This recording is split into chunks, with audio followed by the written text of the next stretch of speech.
Trướng nữa.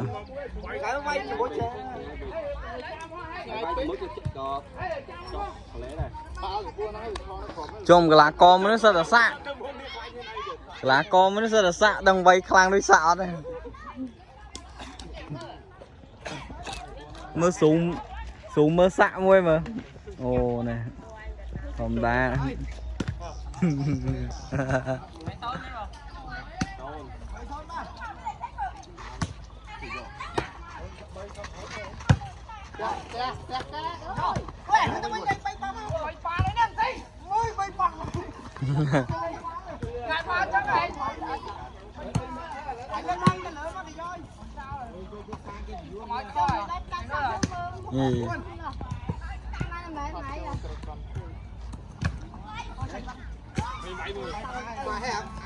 Vậy đi về chắc là cái giáp bán.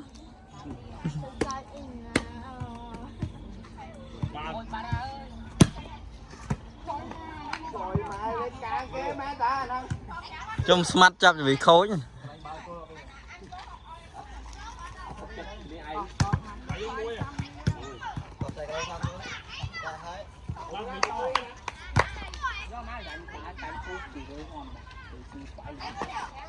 Úp nó ớt lo không mặn.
Ô smart là vậy khăn á.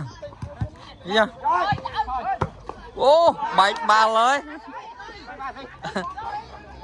Bạch ba lưới smart thùng.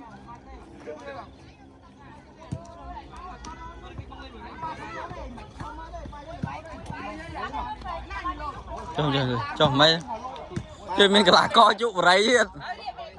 Chơi mấy cái lá co chụp vào đấy.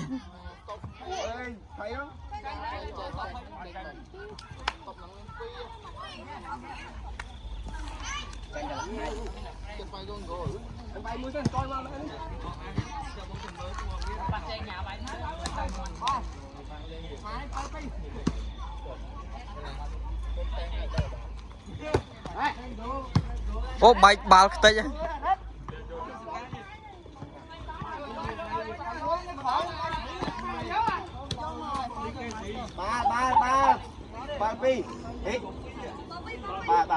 To sự vi trên smart thông.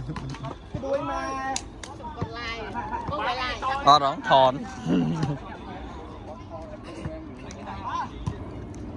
Thò nó đã YouTube cái lô ban pi bảy âm ấy.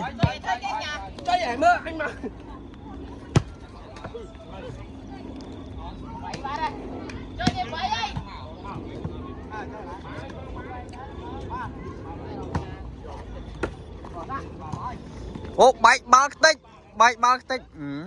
Mặt này giống ấy họ vay khlang hả?